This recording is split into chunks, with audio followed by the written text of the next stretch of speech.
broadcast network, AfterBuzz TV. Over 20 million weekly downloads in over 150 countries, and your number one source for after-show entertainment.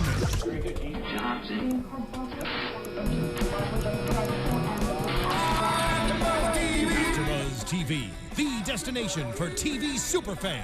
Producing after shows for over 300 of your favorite TV shows, interviewing celebrities and showrunners, and bringing you behind-the-scenes exclusives. All thanks to E! Entertainment's Maria Menounos, producer Kevin Undergaro, and internet leader Akamai. Now, let the buzz begin! Hello, everyone, and welcome to AfterBuzz TV Star Wars Rebels Season 2, Episode 12 or 14, depending on how you're counting the episodes, Legends of the Lasat. If you guys are listening on iTunes, thank you so much. Be sure to subscribe, leave reviews, rate us 5 stars. If you like us, let us know that you're listening, because we like to hear from you guys. And if you are listening on iTunes, remember you can also watch us on YouTube and even watch us live, which is what's happening right now. We are streaming live on YouTube, and we do have the live chat up. There's been a lot of conversation in live chat already tonight before the show even started. So probably more than we've had probably since the season started. Exactly. Continue to talk amongst yourselves, but remember you can also contribute to the conversation here, and we are following that hashtag on Twitter, ABTV Rebels. I am Emma Fyffe. I am one of your hosts here on the panel. You can follow me all over the internet at Emma Fyffe, which is my name. I like to keep things very simple, and I have my lovely ladies with me as always. Megan Salinas. Hey guys, you can tweet at me at the Menguin. That's TheMenguin. And Katie Cullen. Hi all my buddies. You can find me on Twitter at Kiaxet. That's Kiaxet. And a super awesome guest star joining us tonight, the legendary Steve Blum. Hi, Steve Blum. You can find me at Bloomspew on Twitter. I'm so happy right now.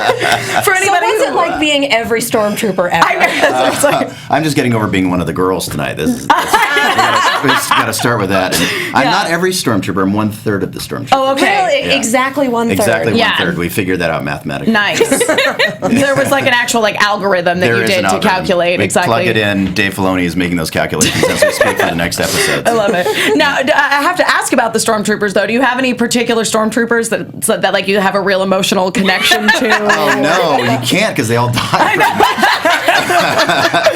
They just don't get attached. They do have a habit of doing that. They do. Yeah. We're cannon fodder. Yeah, that's true. I've been doing them since the game, so I'm used to dying. Yeah, right. For a long time. Yeah. No, it's so funny. I was on a photo shoot yesterday, and the makeup artist was talking to me about how she felt like the stormtroopers in Force Awakens were just ridiculous cannon fodder. I'm like, that's always that's every stormtrooper. Have you seen the Star Wars movie? Yeah. Well, some of them could actually shoot, though. That is true. They were pretty fierce. I think in episode 4, they actually were occasionally formidable. Yes. Like when they're first introduced and they're killing all those rebels. But yeah, ever since then, like not as much for whatever reason. They lost their luster a little bit. I'm using that for my resume. Occasionally formidable. That's fantastic.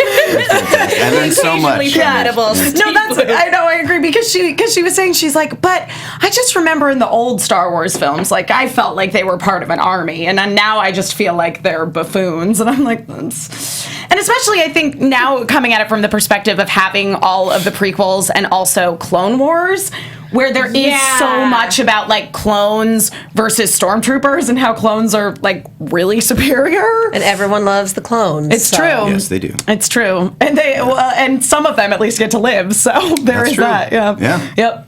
Occasionally. And D. Bradley Baker is actually all of the clones. Yes, he is. And probably some stormtroopers once in a while, too. Right, exactly. D can do anything and everything. He's a quarter of the stormtroopers. Yes. That really screws up my math, but yes. Yes. A little bit.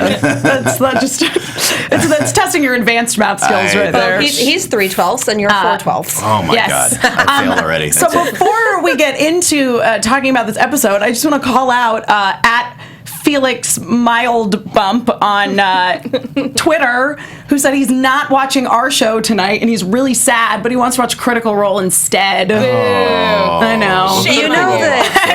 You know that Critical Role is like 3 hours long and we'll still be there when we're over? Exactly. You can toggle back and forth. Priorities, ladies and We'll gentlemen. have to give him priorities. grief on Twitter later. We will. What I love is that the entirety of chat is like, why am I not in the room right now? I know, yeah. You have some fans. They all love Oh, you. that's nice. Yeah, yeah. Nice. Hi, guys. I love you, too. So yes, basically, it seems to be, so earlier tonight, Megan, Katie, and I were all on the Ruby after show. Yes. And it seems that the theme of the evening is like fairy tales and legends, because we talked a little about that. They had a World of Remnant that was very much a world building sort of fairy tale for Ruby, and now for Star Wars Rebels tonight, there was the legend of like what's going to happen to the people of Lasat once their home world, or so we thought, of Lasan goes away. I'm really glad that that's what you got from the Ruby show, because I just got crying and death. But I was So I'm really glad that's not the theme that carried over. Specifically honing in on the fairy tale and legend aspect, which of course is a On the big positive. Yeah, on the positive. There's always a little bit of death with fairy tales. That's true. Yeah, It makes them so good. I mean, and especially if you look back at like the real grim fairy tales, Yeah. there's a lot more bloodshed. Let's put it that way. Well, the Brothers Grimm were kind of hilariously misogynistic, so... Well, their rewrites were not They improvements. didn't have that Disney magic. no, that's true. Yeah. But it's interesting whenever we hear a prophecy about the Force, because you Yeah. should always take that with a grain of salt. Yup. Because Anakin was supposed to bring balance to the Force, and he kind of did. Well, you know, there's only a few Jedi left, and there's only a few Sith left, so it's balanced. I mean, technically, yes. It depends on what you mean by balance, But and balance, for some reason... it's a fluid thing. Yeah. Balance, Exactly. It's always It's true. It's subject to interpretation, much like I feel this prophecy was, which conveniently seemed to evolve throughout the episode. Yeah, this prophecy was very like, well, what about this part? Oh, it's the prophecy. Well, I feel like it's like a wizard did it. Yeah. We're Yeah. kind of in that territory right now. Yeah, totally. The whole, for those of you who don't get that reference, it's from the Simpsons when Lucy Lawless was a guest star and she was playing herself, and she was at a convention. Anytime you notice something like that, a wizard did it. So for those of you guys who aren't old enough to get that reference, Who aren't old enough. Or watch reruns. Yeah, yeah. You can pretty much watch Simpsons at any time of any day, Yeah. any hour. that is true. So this is the super convenient prophecy. This is the super convenient prophecy, which we find out from the Lasat refugees, who they go and rescue, basically, because Ezra gets tipped off that there are these refugees in tow that are going to be taken to a containment facility, or as they suspected, perhaps a firing squad. Sounds like Shot behind the chemical shop. yeah, pretty much. It sounded a little bit like Lasat genocide to me personally, but that's because that didn't already happen. yeah, exactly, true. And Because it didn't already happen. We got a whole planet full of them. I guess so. Yeah. I guess so. But we basically find out that the person who tipped him off was our dear friend, Hondo Onaka. Dear love him. friend. We love Hondo. Yeah, I was very glad to see this character return. I mean, I was glad to see this character return from Clone Wars to Rebels, and we were fortunate enough to have Jim Cummings in here when he came back. And he's just, you know, and my favorite part about this whole interaction was that basically he's like, yeah, and Ezra basically agreed to pay him for this information that he had given him, and went, nope, actually your pay is not happening. And Hondo, instead of getting mad about it, is like, I'm so proud of you, Ezra. I taught him so well. They grow up so quickly. I know. I'll get it back later. Yes.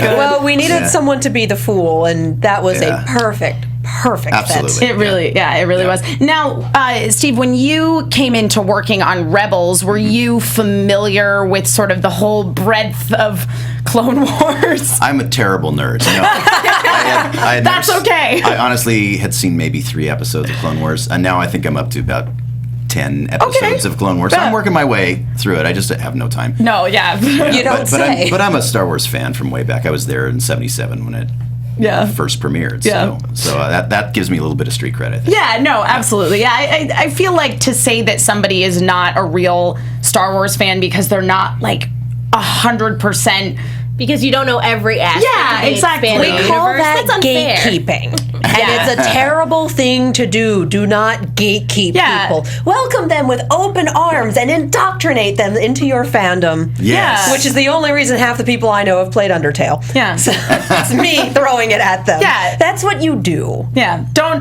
basically don't nerd check people is what I like to call it. I mean, for me, it's like it's nice that other people like the thing that you like, even if they don't know as much about it as you do. If they Take don't them under your wing. Yeah. Love Yes. them. Guide them. That's what our sessions are like. Is there's a few. We're all on different scales of our fandom, and so for those of us who don't know as much, we get schooled. Yeah. Every single time we walk into the room. You get kindly schooled, I hope. Sometimes and sometimes not. Yeah, but it's okay either way. I can take it. It's I a can take learning much. experience. It is. Yeah, no, I love it. Actually, I love it, and that's why I go to conventions, is to learn about what I do. Yeah.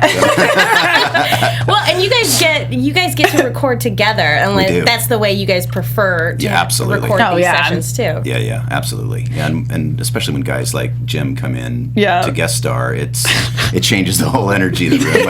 I love working with that guy on anything, and he's always ad-libbing, and that just juices up the room. And Yeah, I was going to say, I know that he does quite a lot of ad-libbing. Yeah. Do you find that you tend to stick pretty closely to the script for this project, or do you like to add in a little flair? I like to add in a little bit. I do. Maybe not quite as much as Jim, but I do. I like to juice it up a little bit. But generally, we stay fairly close to the script because it's so good. These guys it's know great. what they're doing. They know the mythology, and we want to stay as true to that as we possibly can. Yeah, They've been thinking about it a lot longer than we have. So. That's absolutely true. Yeah. No, the script is really tight, and I think that the jokes that are in there are so good. And one of the things that I think is consistently really good about Rebels is the pacing. Yeah. In comparison to some other sort of like half-hour quote unquote kids shows. Right.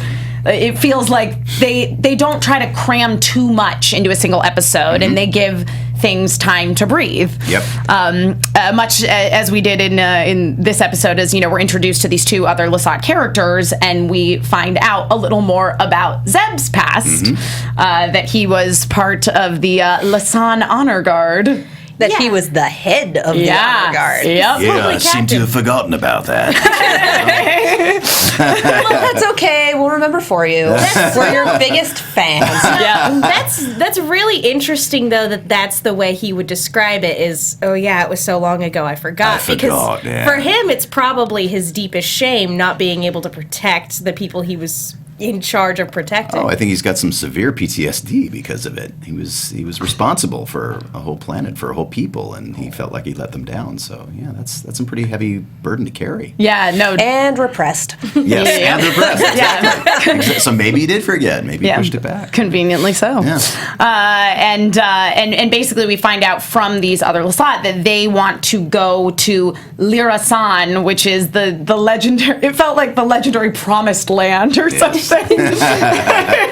And that someone is going to have to basically lead them to this land where they will then flourish and thrive and live long, happy, wonderful lives. Live long and Wrong series. Is anyone else getting Titan AE vibes from this? A little, yeah. With the star chart. With the star chart and the maps, and they'll lead us there, and it'll restart our people, and just gosh. the whole nine. It's Titan AE. But my favorite part of the episode was when they got on to the Ghost, and they're starting to fly away, and they're like, okay, so we got to go to Lirasan, and they're like, great. Where is it? We don't know. Well, we have maps. Where we're going, we don't need maps. Yeah. But so basically they explain that there's like this ritual essentially that has to happen in order for them to get to Lirasan, involving the Fool, the Warrior, and the Child. Right. And Ezra is like super on board with this, by the way, because they talk about the idea that like Ashla is part of what's going to guide them, which is basically their word for the Force. Because according to Kanan, the Force has many names. And it's present in many cultures, and it works for everybody to some extent. And this is an inclusive universe. Exactly. Very. Exactly. It is the duct tape that binds the universe together. All faiths are welcome. Yes. And so they get very involved in this ritual. There was a scene with Chopper projecting a map, very similar, as Megan pointed out, to the one that BB-8 projected in Star Wars: The Force Awakens. You think Luke's out there? Luke Skywalker's hanging out. Yeah, it's just like a planet full of Lasat, and then like Luke Skywalker up on a mountain. Can you tune that bow rifle to the right just a little bit? I just want to see where that goes. Boy, this will come in handy like 30 years from now. Yeah. Practice. Yep. Yes, but so I just thought that was a very funny comment. I wanted, you mentioned your favorite part, and not to like jump around too much. Yeah, go for it. Jump around. The Let's do thing that this. stuck out to me most about this episode and made me want to ask, like, if you guys are planning on releasing a soundtrack for the season, was the violin while they were in the final act of this episode. It was just beautiful. I wrote that down too. Yeah, we were all having the same emotional response to that when we saw it. It's incredible. It's really incredible. I think the soundtrack is amazing for the show anyway, but that really took it to a whole different place. No, it definitely did. Yeah, I actually had a question from Twitter from Billy Pollahan, and he was asking if you have, sort of since we're on like emotional moments, if you had a favorite like moment for you in the season thus far. For Zeb or any otherwise. Emotional beats, yeah. Well, there's been a lot for him. I mean, this particular episode was very emotional. This episode probably was the deepest emotion we've seen from Zeb ever. He's had to connect with. In fact, a lot of the people on my Twitter feed were talking about the emo version of Zeb. We've seen the fighting Zeb, we've seen the silly Zeb. Now we get the emo Zeb finally. So I mean, just to see him have to reconnect with that pain and that emotion that he's been suppressing for so long was an amazing thing. And then also having him say that, I wanted to be the warrior. Now I'm the child. I'm the bloody child. It's great. I think those are my two favorite little elements of this particular episode. Yes. Well, and the comment about how everyone is the warrior and the fool and the child by turns. Yes. And it's just like, that is great. That is the best thing that's come out of this prophecy right now, is that lesson for everyone who's watching this. Yeah, exactly. Well, because that was kind of the whole point of the episode, was that everybody is everything. Yeah. Again, it's the all-inclusive universe. Of course. Yes. If we take nothing else away from this. Yes. There are times where we're all stupid. There are times where we're young and accepting, and then there are other times where we step it up and we're courageous. Absolutely. Yep. Yeah. I'm trying to find, there was another good question. Oh, it was your question. The question was, I'm trying to find who said it, but I'll ask the question and then I'll give them credit, which was, who's your favorite? It was Tim Houlihan asked, who's your favorite character that you don't voice on this show? That I don't voice? Yeah. That's a good question. Probably Hondo. I fell in love with that character from the very beginning, and when I see Jim do it live, all of us just kind of sit there and giggle. It's fantastic. He's amazing. I feel like we have footage somewhere of Jim Cummings just going for 20-25 minutes. Oh, and he can. Yes, he can. I want it. I want the blooper reel. Yeah. And Billy Pollahan also wants to know, can you do any voice? I think he means like open-ended any voice in the world. I think they were talking about Jim at that point. Oh, it might be Jim. I think that's I'll defer to Jim for that one. Yeah, exactly. Yeah. Also, half of chat wants you to talk about the season finale, and guys, we can't ask spoiler questions. Really? They don't get answered. You guys know better than that. There's a chip in my neck. My head will go in rainbows. That's what they said in the Transformers after show too. What is going on in this industry? I feel like James Arnold Taylor said that too. Oh, did he? Is the chip an actual thing? I'm starting to get concerned. I thought it was a joke. No, it's there. It is there. Yep. Yeah, I can show you the implant later. All right, cool. Yep. I'm having a Kingsman moment here. Yes. Kingsman, and then at any point Disney could flip a switch and it's Order 66 Fireworks. for all their voice actors. That's right. It's terrible. Yikes. Yeah. But of course, another great moment with good old Hondo was that after Ezra refused to give him an award, he sells them out. Yes, he does. I get the feeling feeling that he would have done that regardless of whether or not Ezra That is paid true. him. No, it's true, because even if Ezra had paid him, he would have been trying to get more money out of the Empire. Well, that's why he's so proud. He's like, that's what I would have done. He's on the next thing. Yep. Just nothing phases him. He just moves on. A girl has to eat, you know, so. I love it. That we have Ant in chat was a little fed up with the flip-flopping. I'm like, no, that's who he is. Yeah, that is the Hondo. backbone of the kid. You know what you're getting into. Hondo? Yeah. But going, not to jump around too much, but like going back to when you first were hired for the show, was the voice that you ended up using for Zeb your first choice with this character, or did you have to try a variety of different things? The basic voice print was him, as far as the timbre of it, but we tested a lot of different dialects until we finally honed in on that, and that session where we did that in the callbacks was really interesting. I think we probably hit 15, 20 different dialects before we landed on whatever that ended up being. We're still not sure what it is exactly, but it's like a really crappy UK accent. We were talking about that in the last episode. There was a character who was Scottish, but not. Yeah. He was a little Scottish. Yeah. A little. Yeah. Yeah, nothing is completely accurate on this. Even the guys even if he was a real Scotsman, which. Well, the actor who did his voice was an actual Scotsman, and I think it was a Scotsman. It's a big universe. Yeah, exactly. Lots of dialogue. Lots of planets have a north. Yeah, absolutely. Yeah, who's to say what people on various planets throughout the galaxy sound like? Yeah. Exactly. For guys like me who are really crappy at dialects, it's nice to have a little bit of wiggle room. So. Yeah. I find that certain voice actors who I've interviewed in the past have said that a lot of the time the voices they come up with are actually their really bad impressions of people. They are. Or impressions of people. That's how they usually translate it. So. Do you have any voices for characters you've done in the past that you can remember that you specifically based on a bad impression? Oh man, really hard to say. Probably. God, what was that show? I don't even remember what the show was. I did a voice like this, which is sort of a terrible impression of somebody else doing a hobby fight. I think it was Richard Horvitz. We were working on Billy and Mandy, I think. Oh, okay. And I heard him do a Harvey Fire scene, and it was my impression of him doing it, just pitched down. So, and I got to do it on the show for, I think it was his mother on the show, or something. I don't remember what it was. Some creature, I don't know, somebody's mother. I was somebody's mother. I just read that as 12 packs a day smoking. Yeah. That's wow. Wow. Who said that? Yeah. No one said that. That's what I thought that voice was.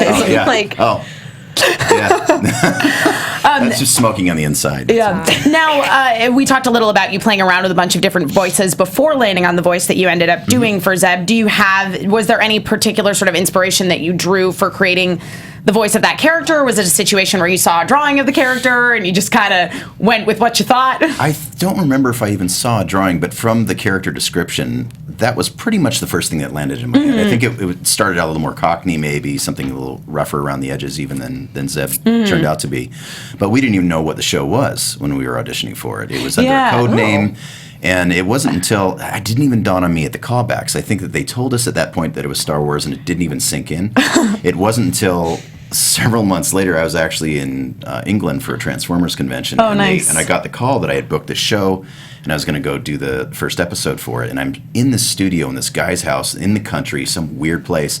And I'm standing in this room sweating to death. There's no air conditioning in the place. And I'm looking at the sides for this thing, and I see stormtroopers in there. And I went, Stormtrooper? This is Star Wars. This is Star Wars! And that's when it really clicked in what I was working on. And it wasn't until that moment that I had my full geekgasm. I needed a moment to breathe, and I was on the phone with Dave Filoni and the whole crew back in the States. And I thought, oh God, I've just lost this. I don't know if I did it. I'm not even sure if I did it out loud. I'm not sure if I had my little meltdown out loud, but I think I squeed like an 8-year-old girl.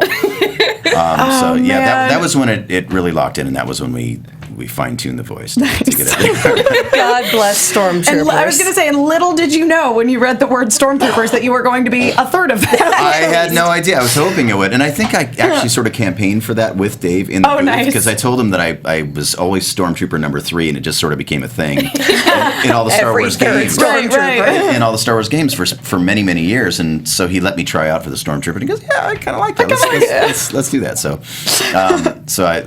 I have not consistently just played Stormtrooper number 3, but I've been in that mix. Yeah. So Stormtrooper number 3 became every third Stormtrooper. Exactly. Yeah. So Right. it's just a mathematical thing now. It's not necessarily by number. Yeah. Algorithm, you guys wouldn't understand. They just go, when was the last time that Steve was a stormtrooper? I think we're overdue. It came in there. Exactly. I was actually surprised to find that I didn't hear you as a stormtrooper in this episode at all. No, but I was somebody else. Oh. In it, so I'm not going to spoil that for those who haven't seen it. But no, I did play another character on I'm going to have to go back and re-listen for you. Yeah, good. You didn't catch it. Yeah, it was Everyone good. who's watching this show has seen the episode. And if they haven't, they're doing it backwards. Yeah, well, We've spoiled everything. That happens, though. I mean, our Twitter friends may not have seen the episode. Oh, yes. So. Justin Van Volkenberg in the chat has a fashion question. So, first of all, it was brought up. I also have a Mandalorian jacket, so people were asking if you had stolen my jacket. He did not. But Justin Van Volkenberg would like to know where you got your sweet Mandalorian jacket. This is actually a crew jacket. Dang. This is the first piece of real crew swag I've ever gotten. That's amazing. Really? Yeah, some really cool patches on it and some great stuff. Dang. Oh, yeah, the TIE season Fighter. patches That's and- great. Yeah, so this, I had an 8-year-old fan squeak Yep. when this happened. So I absolutely love it. I love it, and no, you can't have it. There goes my next question. Goes for you too, Mr. Whoever that was. Justin Van Volkenberg. Justin, Yeah, thank you for Justin. asking that question, but no, you can't have it. Well, there goes my next question. What was that going to be, Katie? Where can she get one? Yeah. Yeah, it is. It's a pretty great jacket. I sleep in it. It never comes off. It's filthy right now. It's disgusting. It smells like Lasat. Well, if you take it off, then someone's going to steal it. That's true. Exactly. It's been threatened by many of my cohorts. So getting back just to the ending of the episode, and then we'll just chat with you for a while, because let's be real, that's what we want to do. The ending, they basically, this is going back to the whole idea of the child, the fool, and the warrior, and Zeb's reaction upon finding out that he is the child in this, who is the hero of this scenario, but that doesn't sound as tough as the warrior, so he's not too happy about it. But Issues. But they encounter like an anomaly when they jump to where like Lasat Lyrasan is supposed to be, It's like an impacted star cluster or something. It's an imploded star Can we cluster. talk about how pretty that was? It was. It was really very pretty. beautiful, wasn't it? Can we talk about the fact that there was a prophecy in the maze? Yeah. Oh, I know. A maze in the A maze in the prophecy. Well, that's what I was talking about. The convenient. Let it go. I can word real good, ladies and gentlemen. I'm good at this noise. We talk professionally, or professional adjacent. Professional adjacent. Yes. Professional adjacent. Yes. We try. Yeah. Gold star. An attempt was made. An attempt was made. No, that was what I was talking about with the conveniently evolving prophecy of, oh yes, this is the maze that was in the prophecy, and it's like, I'm sorry, what? So I think again, Can you give me the Cliff's Notes before we go any further, or is this just a very the lesson convenient prophecy? here is definitely if you do ever find yourself in a situation or scenario where somebody is giving you a prophecy about your immediate future, get all the details first. Yeah. Just to take 5 minutes to go, okay, let's go through this beat by beat. So there are no surprisses. Unless you only have 22 minutes to portray all of it. right. In which case you don't have time to ask questions. You just got to roll with it. You just got to go. Yeah. There are people chasing you. Yeah. Just gotta roll with the punches. Yeah. And basically that's when Zeb decides to step up and take responsibility and guide them through the prophesized maze. Just like the ancients used to. Exactly. Yep. Well, we learned that in school. Science school. Yeah. Yeah. Yeah, totally. They just didn't have time to show that either, but maybe in future episodes. Yes, We'll have flashbacks of Zeb in school. Yeah. I want a flashback episode. Yeah, I agree. Yeah, no, that revelation that Zeb had this very prestigious position on Lasat, I want to know what happened. Well, and the only one that we have a very clear backstory for is Kanan, and that's only if you read the comics. Yeah. So I want to see backstory for all of the people. Yeah. I want a comic. A comic just about Zeb. Sure. Required reading. Talk to Dark Horse. Yeah. I think it's Dark Horse that's publishing it. I'm not sure. Yeah, I think this goes back to kind of what we talked about a little bit on the last episode about the idea that now, what Star Wars Rebels did. So basically, like, the first season was very much about just like the little rebel crew by themselves. and now they're getting so much more integrated into what's going on in the sort of larger universe. Yeah, in the larger universe, in the rebellion against the Empire at large. So I think that's what we're missing now, is like because we're focusing so much on moving forward and setting up the universe as we see it at the beginning of A New Hope, so that we're missing out on those like character backstory. Like we get little tidbits, so we feel like, okay, these are characters who've existed for a while, but like we haven't gotten like real meaty. Yeah, we got flashback from episodes. Hera, we got tidbits from Sabine, tidbits from Ezra. Yeah. So we're getting little pieces, and it's like, just give us an entire episode of just everyone before they all came together, or the episode where like they did all come together. That would be fantastic. Everyone gets 4 minutes. Just go. Yeah. And in chat we have my favorite comment of the night so far. I need to find it because it went away. Where is Hassan? Gosh darn it. Hassan said it, and it's beautiful, and I think it's further. There we go. Hassan Yusuf, just ask Macbeth about prophecies. I love you. You are amazing. Favorite comment of the night. Do your best to outdo that, everyone else, because dang. Or Oedipus. And I'll go for the Macbeth reference every time. Macbeth is better. Little, oddly enough, less uncomfortable than Oedipus. And everyone else is saying it's Marvel that publishes them, which, I really should have known. Yeah, it is. Yeah, Marvel publishes the Kanan books. Actually, they publish like all of the Star Wars comics right now. That makes all of the sense. Yeah. Yeah. Brand integration. Well, brand. That was exactly where I was going. Marvel, Disney, Lucasfilms, it's all under the same blanket now. Oh, happy family. But then, they successfully make it through. They get to Lyrasan. It turns out there's actually a whole bunch of Lasat living there. It was a little bit of a bummer that we didn't actually get to see the planet. I agree. Yeah. I just had that conversation today. I did. Yeah, I wanted to see it too. Yeah. It would have been nice, but then again, I guess you also need that emotional beat of, is he coming back? Because he's home, technically. Yeah, that's true. We laid an inroad for that, though. Now that the ghost has been here, it can always come back. Like, yep. Season 3. Well, and for a while, it preserves the mysticism of Lyrasan. Exactly. Too. Yeah. So I think we'll get a chance to revisit this sometime in the future, which will be great. Yeah, Zeb needs a girlfriend then. So he's lonely. He's all by himself. She would wear the pants in that relationship. Well, possibly. Yeah. No, definitely. Oh. I feel like any girl that could handle Zeb. Wears the pants. Yeah. Probably so. But yeah, and in the scene where they're unsure whether or not Zeb is going to come back, we find out that Chopper has moved all of his stuff into Zeb's room. I'm sure it won't be the last either. Yeah. And someone in chat forever ago, so I'm not even going to try scrolling, pointed out, well, why would Chopper want to be in Zeb's room? He has to share with Ezra.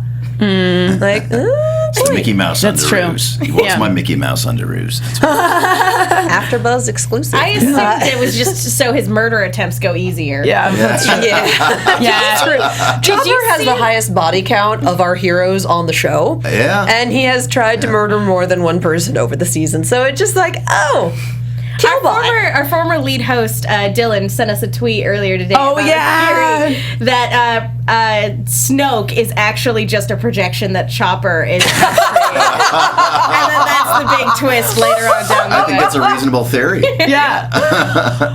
favorite theory. Wow. Yep. Bless. Thank you really for good. that, Dylan. That's really good. The one Pretty thing good. I want to address is Zeb using his weapon and navigating, taking over the ghost and navigating through the storm to the planet. Yeah. And we've seen the phrase Zeb ex machina, and I can't say I agree. Because we're definitely dealing with the Force and with things that we don't quite understand, and with a culture that we mostly haven't seen, their interpretation of the Force, their prophecies, their erstwhile religion, if you will. Yeah. And so we're working with how the ancients used to do it. And so I'm willing to work with that. I'm willing to kind of step back and go, this is someone else's religion. I'm not going to pretend to understand it. Let's roll. Yeah, I mean, because the thing is, for me in that scene in particular, was that we saw both Kanan and Ezra actively assisting. Oh, yeah. Like, it was very clear that the Force was We're having a Force moment. at work. Yes. Yeah. And it's like, whether the Lasat, use it in the same. I mean, because Jedi are lots of different races, so I assume probably somewhere down the line there were some Lasat Jedi. Most likely, Sure, yeah. Why not? And so it's not unheard of that like Zeb would have would be like Some sort of sort of tapped into the connection. Force. Yeah. But even then, it's part of his culture. And he was essentially the head of the Royal Guard, and so even more steeped in it. So, I can see the criticism, but I don't agree. Yeah. I agree with you, Katie. Yay! I agree with you agreeing with her. Yes. So somebody asked in chat earlier, Steve, how you felt being part of this expansive universe and now fandom, because the Star Wars fans are devoted. Oh, yeah. Well, I told you about the 8-year-old. Yes, exactly. Yeah. Swing So fangirl, obviously, that's still me. Every time I walk into that room, it's an amazing thing. Like I said, I was there in the early days of Star Wars. Right.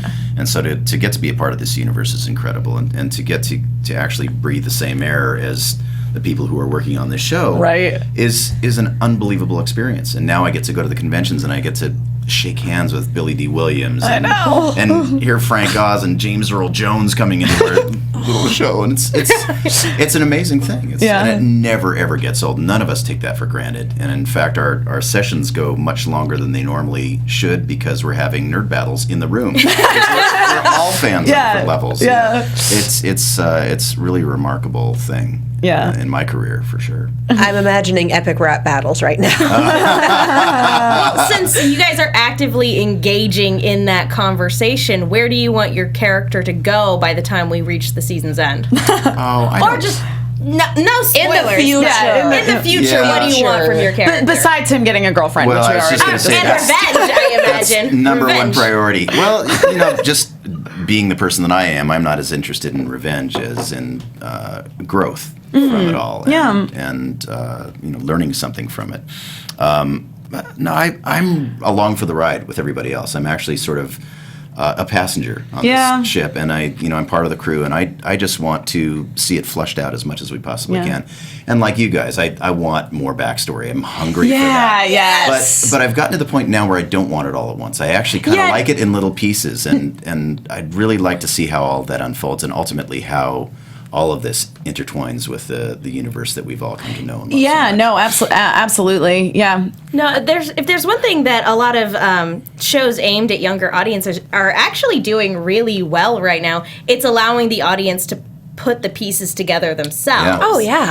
And the show is doing a very good job at doing that too. Even as much as we want like all those backstories just all at once, giving the little pieces here and there, it's enough to let you put the pieces together yourself. Well, and there are some folks coming in, and this is their first entry into the Star Wars universe. Yeah. And I can't take that for granted either. These guys they know what they're doing over at Lucas, so I trust all of that. Yeah, no, absolutely. Yeah, and I mean, especially because it is a show that is, technically aimed at a younger audience. You're definitely bringing in a lot of new Star Wars fans that way. Well, and we've entered another era where shows aren't just, they're for kids. It doesn't have to be smart. Like it's almost like we're back in the 90s where we've got really good cartoons that understand, kids pick up on a heck of a lot more than we give them credit for. Yeah. And their parents who are watching it with them, they want to engage them too, and the parents are probably screaming, having their nerd battles while the kids are watching. Exactly. So we have the Star Wars and the My Little Pony and the Transformers and the Gravity Falls and just all Steven the Phineas, Universe, Steven Adventure Universe, Time Phineas and even, Ferb. Yep.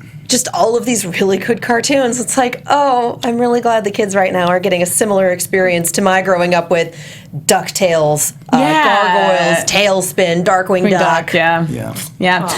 Now, in terms of like when they give you guys the scripts, because you were saying, you're kind of along for the ride, do they tend to keep everything pretty tightly under wraps for you? Again, that chip. Yes. Yeah. I've talked to some people who've worked on some Marvel properties, and they're like, we get the pages the day of. Yeah. I mean, there are things about this season that I still don't know. Yeah. They wouldn't tell me because I wasn't in those episodes, and they would not give us the scripts to read them. So, Wow. Now, so it's very tightly guarded for a good reason. Yeah. No, absolutely. And I think as an actor, there's something nice about sort of being able to make those discoveries with your character. Absolutely, yeah, and I think all of us really love that because we're fans too. Yeah. I think Dave kind of gets a kick out of watching us discover things in the booth. Just seeing your eyes light up. Yeah. So when they screen some of these upcoming episodes that we know nothing about, there are going to be eyes watching us. Yeah. It's pretty awesome. I mean, it's great to be on a show where they care that much. Yeah. And it's rare. It's actually very rare in this industry that the people who are creating these things care about our response as much as the fans, because they consider us all one thing. Yeah. Oh. It's a deep level of respect, I think. And Yeah. they respect the fans too. They really want you guys to love it. Well, for them, probably watching you guys react is probably the way they gauge about how the general audience will react. They take all of that into account. Yeah, they're very, very smart. Very smart. Yeah. Get with their algorithms. Yeah, that's a smart way to go about it. I feel like react videos are really good for studios. Yeah, at this point. no, it's true. The trend of doing reaction videos are like, okay, and they love this. Everyone made the same face at this point. We need to do more moments like that. Yes. Yeah. Yeah, no, I totally agree. So, Steve, you just have a huge body of work. Well, thank you. I just have to be totally honest with you that I'm like fangirling a little bit, because I just only a little.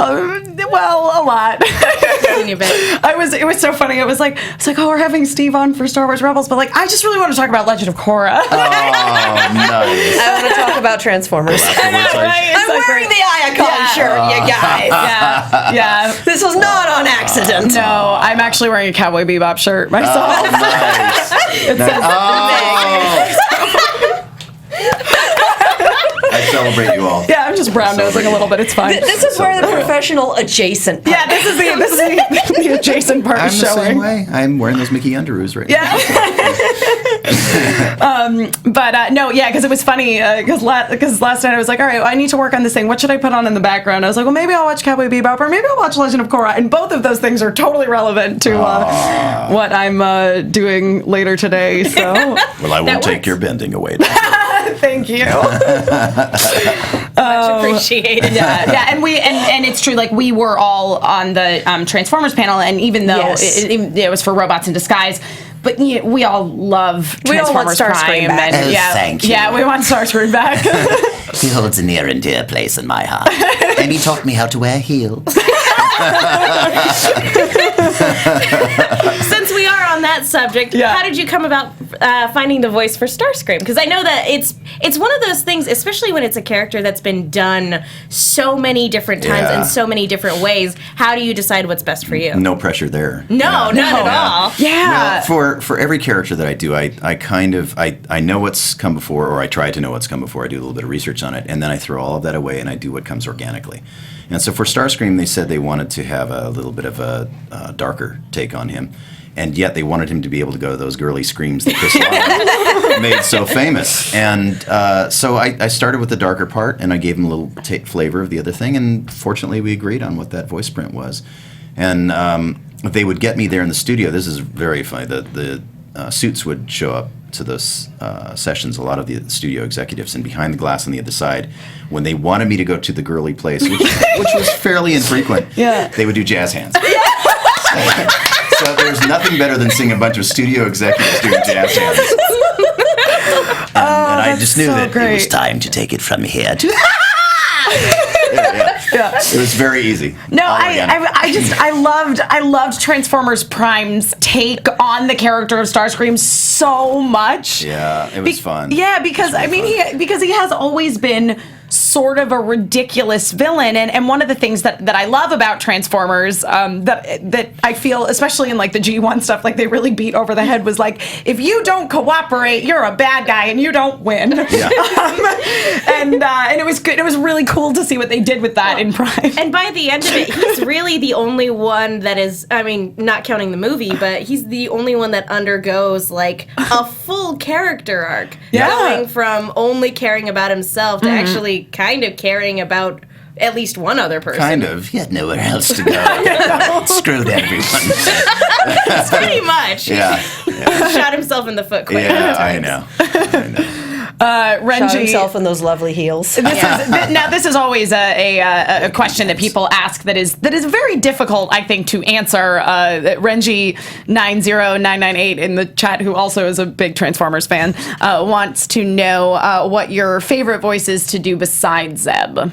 How do you choose? I know. They're like children. I mean, if you have to choose which fingers to cut off, you Yeah. got to use them all. Now I've heard other voice actors say when people ask them that question on panels and conventions, they intentionally change their answer every single time. Yes, I've done that before. Based on how you're feeling that day. It literally is a day-to-day thing, and basically it's whatever I'm working on today because it means I'm still employed. And it also changes by mood too. And if you ask me in 3 different days, it would be 3 different answers consecutively because it really is moods, and they're all part of my psyche at this point. And they argue in my head. If I choose one, they all start fighting, and the head would just eviscerate into a So red mist. maybe a slightly easier question to answer, or maybe not, because you've played a lot of very memorable roles. Mr. Goku Jr. 2012 wants to know which role do random fans most often refer to you as? Oh, probably. Well, it used to be Spike. Yeah. And at most conventions, Spike is the one that people really relate to, and especially at an anime con. Yes, and Tom from Toonami, because he sort of hosted that whole era. Yeah. And so Tom is probably the greatest connective tissue for most people, especially that grew up with that. Yeah. sort of That's thing. all of our nostalgia. Yeah, so those 2 characters probably more than any others, but Wolverine for a certain fandom, and it depends on where I am in the world. You know, some people really connect in Australia, New Zealand. Wolverine is huge, and that's all people wanted to talk about there. So it's different in different places of the world. Yeah, it's got to be fascinating. It's like, whoa, what are they gonna be drawn to this time when I go here? It's amazing, and they're all talking about the same things, and they all tend to know the different parts of the fandom, but they all they have their focus, and that seems to be somewhat a regional thing. But it's incredible to hear people having the same conversations, quoting the same lines, but with different accents. It's really amazing to hear that. Yeah, that's awesome. Now you travel to conventions a fair amount. Do you have any that you're going to coming up in the near future where people can come see you? I'll be in. Where am I going? I'm going to Hawaii. I'm going to be in Biloxi. I'm going to be in Calgary.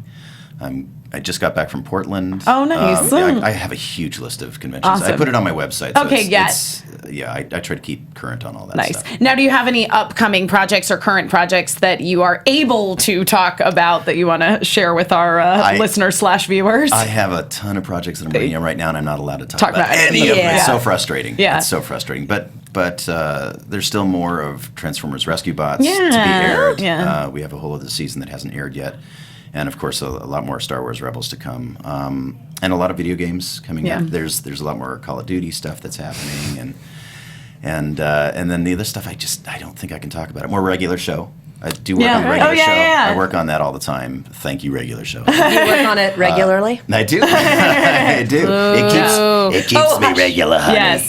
I have a friend that writes for that show now, actually. Yeah. Oh, it's great. So much fun. Well, thank you so much for joining us, Steve. Thank you guys for having me. This was joyous. This was so much easier than I thought it would be. I was so intimidated. I'm always intimidated by these things.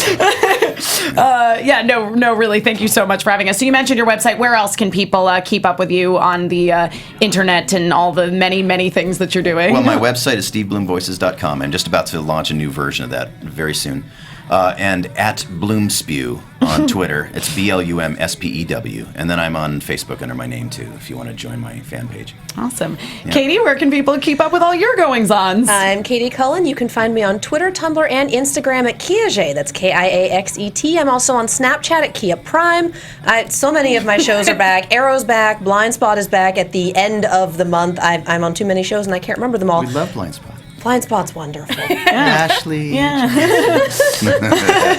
I will be at Gallifrey 1 over Valentine's Day. It's been a very long day, ladies and gentlemen. I will be at Gallifrey 1 over Valentine's Day weekend. Come by, say hi, get a ribbon. Yay. Megan Salinas. You guys can tweet at me at the Menguin. That's TheMenguin. I'm also on Instagram under that same one. That's Recently. the one I always forget about it. Recently, you mean like 3 months ago? That's still fairly recent. I'm also on a bunch of shows here at AfterBuzz. I produced some segments last night for Popcorn Talk. Those should be going up at some point for the Monday at 11:01 red carpet. If you guys are interested in checking that out, and I also write articles for the Movie Chick with 2 Ks. Be sure to check those out. And I'm Emma Fyffe. You can follow me all over the internet at Emma Fyffe, which is my name. I'm on a bunch of shows here at AfterBuzz TV. I tweet about all of them, so I'm not going to list them all. You can also find me if any of you guys are going to be or live in Arizona, in Phoenix over Valentine's Day weekend. I will be at Amazing Arizona Comic-Con. I'll be hosting a bunch of panels there and just generally being around. So if you guys are there, come out and see me. That would be great. Also, those of you who joined us tonight, thank you so much to everybody in the hashtag and in the live chat. And there's just so much love for Steve right now in the love chat, and it's a very the love chat, the live chat. No, the love chat. It's a love chat. Do we want to tell them about iTunes? Yeah, guys, iTunes is a great place to go. I talked about it at the top of the show. Just make sure that you continue to subscribe, like, stars, all that kind of stuff. There weren't any new reviews this week. Otherwise, I would have read them. So if you leave us a review, I will read it on the air. Again, thank you so much for joining us, guys. We will be back at our regular time. So that's Wednesday at 8:00 p.m. next week. And we will see you all then. Thanks, guys. See you, Space Cowboy. From executive producers Maria Menounos, Kevin Undergaro, Phil Svitek, and the entire AfterBuzz TV staff, we would like to thank you for listening to the AfterBuzz TV network. To watch or listen to other after shows and post comments or questions, be sure to visit AfterBuzzTV.com. I'm Sir Richard Wentworth, and this has been a presentation of AfterBuzz TV. Bye. See you later. The views expressed herein are those of the host only and do not necessarily reflect the views of AfterBuzz TV or its owners or principals.